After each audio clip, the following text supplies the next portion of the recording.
Child conservation foundation India की राष्ट्रीय कार्य समिति की बैठक भोपाल में आयोजित की गई। बैठक में देश भर के 20 राज्यों और केंद्र शासित प्रदेशों के प्रतिनिधियों ने भाग लिया। कार्यक्रम का शुभारंभ डीआईजी भोपाल इरशाद वली एवं फाउंडेशन के अध्यक्ष डॉक्टर राघवेंद्र शर्मा ने किया। फाउंडेशन के राष्ट्रीय सचिव डॉक्टर कृपा शंकर चौबे ने बैठक के बारे में जानकारी देते हुए बताया कि बैठक में बाल कल्याण से जुड़े कई पक्षों के बारे में विस्तार से चर्चा हुई, जिसमें सैद्धांतिक और व्यवहारिक दोनों पक्ष शामिल थे। बैठक में किशोर न्याय अधिनियम, पॉक्सो, श्रम एवं बालकों से जुड़े अन्य कानूनी प्रावधानों पर चर्चा की गई। जी, देखिए, चाइल्ड कंजर्वेशन फाउंडेशन है। हम पूरे देश के लगभग 20 राज्यों में उन लोगों के साथ काम कर रहे हैं जो बाल हितों के लिए डेडिकेटेड हैं, जो उस पर काम कर रहे हैं। कोविड की वजह से हमने लगातार वेबिनार के माध्यम से जागरूकता का अभियान चलाया था। हम अभी तक 70 हफ्तों से लगातार वेबिनार कर चुके हैं।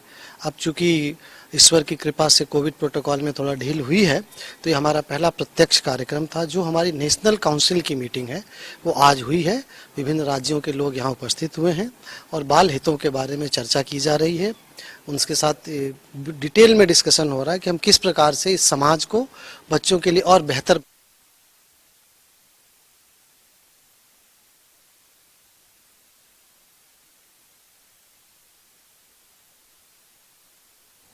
तो चाइल्ड कंजर्वेशन फाउंडेशन इंडिया की बैठक को लेकर ये जानकारी आपको हम दे रहे हैं। राष्ट्रीय कार्य समिति की बैठक हुई। बाल कल्याण से जुड़े कई पक्षों के बारे में चर्चा की गई है। 20 राज्यों केंद्र शासित प्रदेशों के प्रतिनिधियों ने इस बैठक में भाग लिया। किशोर न्याय अधिनियम, पॉक्सो और श्रम कानून पर भी इस बैठक में चर्चा की गई। 20 राज्यों और केंद्र शासित प्रदेशों के प्रतिनिधि इस बैठक का हिस्सा बने। चाइल्ड कंजर्वेशन फाउंडेशन इंडिया की बैठक में महत्वपूर्ण चर्चा हुई है। बाल कल्याण से जुड़े कई पक्षों के बारे में चर्चा की गई है। किशोर न्याय अधिनियम, पॉक्सो और श्रम कानून पर भी इस बैठक में बातचीत हुई।